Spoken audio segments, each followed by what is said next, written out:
A new report says the increase in the number of people turning to food banks is linked to benefit cuts that came into force in 2013. Researchers analysed food bank data from 259 local authorities over a 4-year-long period, and they found as the rate of sanctioning of benefits increased, so the rate of food bank use also went up. Sky's Siobhan Robbins reports now. There you go, Jeanette, it's all yours again. Do you feel ashamed? You feel like, why can't I provide? It eats up your pride. Newly unemployed, this is the third time Jeanette has needed supplies from the food bank after running out of cash. Oh, Weetabix, pasta. In these bags are 3 days' worth of meals.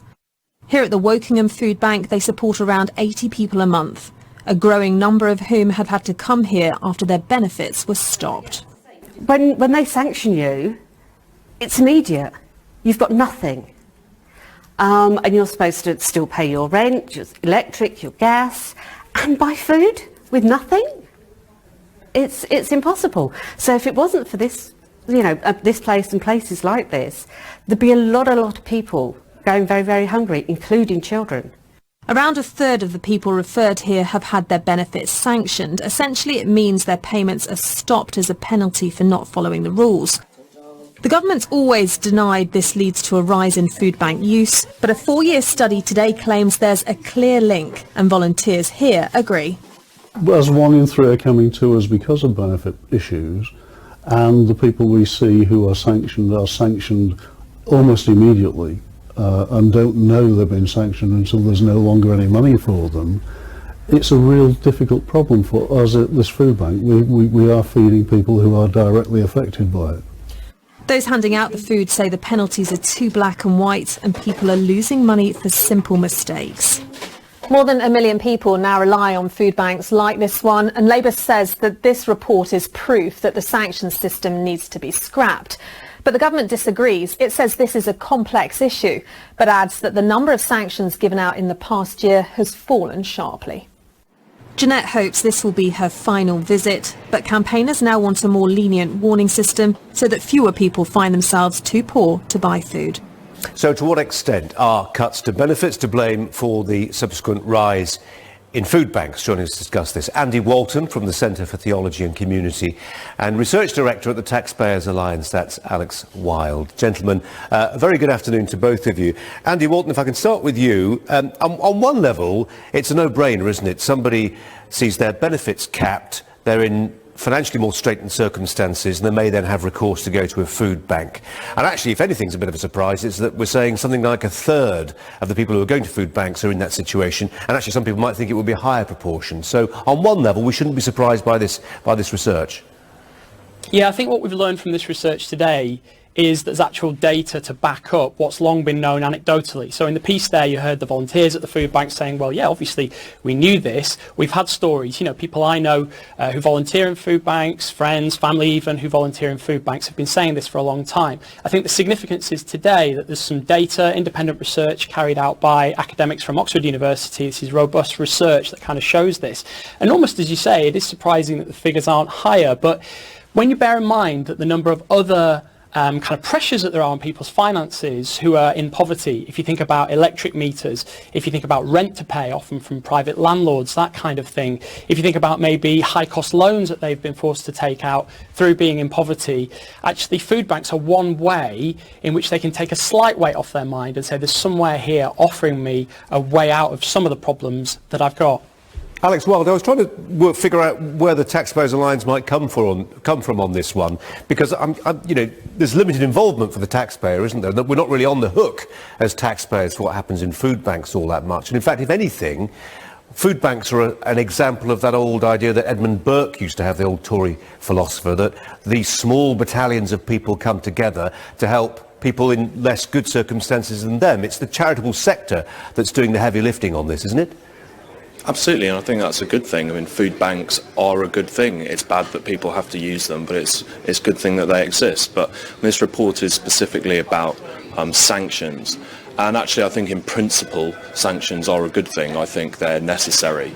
I think they incentivise people who are on job seekers allowance or some other benefits to fulfil the criteria, sort of turn up for appointments on time, etc. And people who've been out of the labour market for a long time, it's actually quite important that these base skills are learned or relearned. But there is quite clearly a problem with the system, due in no small part due to its complexity. I mean, if you have a look at the Decision Makers Guide for Job Seekers Allowance, which is just one of many benefits, there are 4 volumes and 3,000 pages to it. I defy anybody to understand exactly what all of the rules are about thresholds, criteria, etc. The system is completely impossible for even those who administer it to understand, let alone the people who are claiming these benefits. So I think sanctions are, in theory, a good thing, but the practice is clearly leaves quite a lot to be desired at the moment. Yeah, Andy, in Scotland, there's a scheme that's been piloted. They're calling it the yellow card system, where when you're notified that your benefits are going to be sanctioned, you then get a fortnight to get used to the idea. Does that seem something that should be rolled out more widely, do you think? Yeah, and I think the Trussell Trust is saying from their experience that would be a good thing from the way it's worked in Scotland. Think about your own situation. You know, if you get a council tax demand or something like that, you forget to pay it. You're not immediately in trouble because of that. You get another letter, a reminder saying, hey, have you forgotten about this? You need to pay it. It's a similar thing to that. You know, we all need to be given a second chance. I suppose I would just query Alex a little bit on saying that this is, you know, incentivising people to turn up on time. The problem really is that we've heard so many stories. Does it not do that? I mean, when we think about people, you know, third, fourth generation welfare dependency, yes, there needs to be a carrot, but sometimes some people argue there needs to be a stick as well. This is the stick.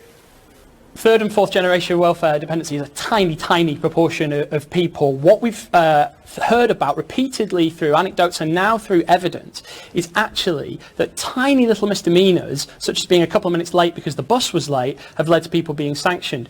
Think of the film that's just out, the new Ken Loach film, I, Daniel Blake. That tells, all right, it's a fictionalised account, but that tells stories of how people willing to work, wanting to work, get into these situations where they're sanctioned. So it's not just a case of we need to incentivise people to turn up on time. Actually, the whole system needs a root and branch review, and I think part of that might be this yellow card system that's being piloted in Scotland, yeah. Alex, well, just on the sense of where we're going with food banks, there was a feeling, wasn't there, after the financial crisis that this was a sticking plaster, this was an emergency measure to help people who were in straitened circumstances. Now it's beginning to feel a bit like food banks are an endemic part of urban life. They're here to stay. They're a permanent feature of the landscape. Is that a fair assessment, Alex? Well, I think we've got to be very careful using the number of food banks as some kind of indicator of poverty or deprivation. It's not a very good indicator of that at all. And if you look at the reasons for use of food banks, I was actually quite surprised. It's only about 25% of people who are referred to food banks are actually there because of low incomes. A lot of it is to do with changes and delays to benefits, which we just covered. We think the system is completely baffling. There are also lots of other issues such as drug addiction, homelessness, domestic violence, and we've really got to be realistic, and we can't blame all of this on reforms to the benefit system. There are hugely complex issues as to why people use food banks, and like I say, I mean, just because there are lots of them, that's not necessarily a bad thing. It's bad that people have to use them.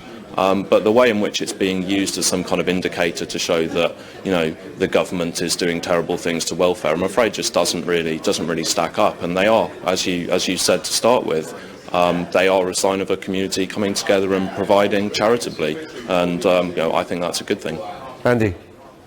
The problem with Alex's analysis there is that it kind of says, you know, oh yeah, well only a small part of this is down to the benefits system, down to welfare changes. I don't think you said that, Alex. Actually, you said part of it. Well, 40%.